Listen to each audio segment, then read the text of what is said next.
The Miami Dolphins stand at a crossroads, staring at an offseason that could define their future.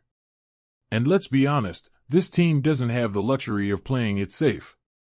The Buffalo Bills aren't going anywhere, the Kansas City Chiefs still own the AFC, and the Baltimore Ravens just reminded the world that regular season dominance means absolutely nothing if you collapse when it matters most.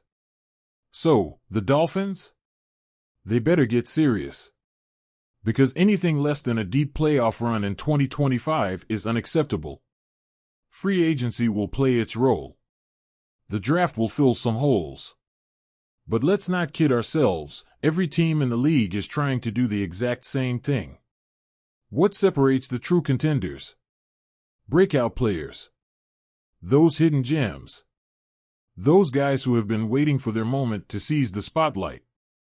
That's where the Miami Dolphins have to hit the jackpot. That's where the 2025 season can be won before it even starts.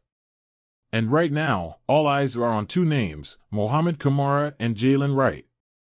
Pro Football Focus threw Kamara's name into the ring, anointing him as Miami's breakout candidate for 2025. And on the surface, it makes sense. The Dolphins' pass rush is a question mark right now. Calais Campbell and Emmanuel Ogbah? Free agents. Bradley Chubb? His return isn't guaranteed. Jaelan Phillips?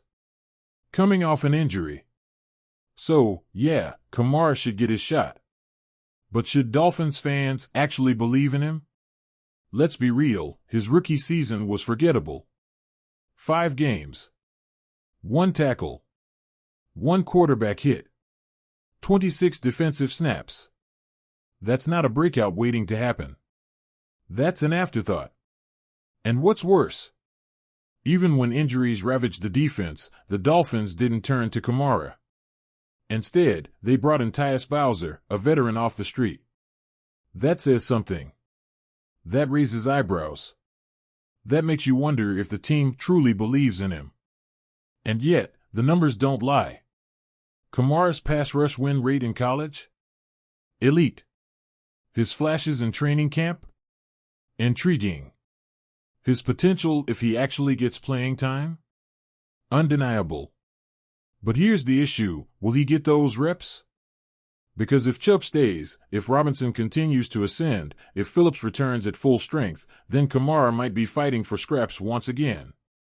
And if the Dolphins didn't trust him in 2024, why should we assume 2025 will be any different? If there's one name Dolphins fans should be circling, it's Jalen Wright. This isn't about hype. This isn't about projection. This is about what we already saw, flashes of real, undeniable talent. Week 5 against the Patriots? 13 carries. 86 yards. That's not a lucky performance. That's a statement. That's production that demands attention. But here's the frustrating part, after that game, Wright's role didn't expand. It shrank. His production plummeted. 26 carries for 41 yards over the final 9 games? That's brutal. That's alarming. But is that on Wright? Or was the entire running game set up to fail?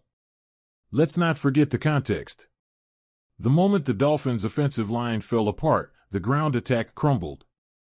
Austin Jackson landed on IR. Terron Armstead stopped practicing. The running lanes disappeared. And suddenly, it didn't matter if it was Wright, Devon Achane, or Raheem Mostert, nobody was producing. But here's the difference heading into 2025, Mostert might not be around. His contract situation screams cap casualty. Jeff Wilson Jr.? A pending free agent who barely touched the ball in 2024. That leaves Achane and Wright as the duo that could lead this backfield. And if we're being honest, that might be exactly what Miami needs. Because Wright brings something different. He's powerful. He's explosive. He runs with an edge. And if this offensive line stays healthy, if Mike McDaniel actually commits to using him, then the Dolphins might finally have the balanced attack they've been missing. Oh, you thought we forgot about him? Cam Smith, the highly drafted cornerback who spent 2 seasons being invisible. The guy who was supposed to be part of Miami's future secondary, but instead has been stuck on the sideline, watching others get opportunities. If there's a player who needs to break out in 2025, it's Smith. But do we believe it will happen? That's the real question. Because if the Dolphins truly had faith in him, wouldn't he have seen the field more already? Wouldn't he have been given every chance to prove himself? That's the difference between Smith and someone like Wright. With Wright, we've seen enough to believe in his potential. With Smith, it still feels like a mystery. And mysteries don't win football games.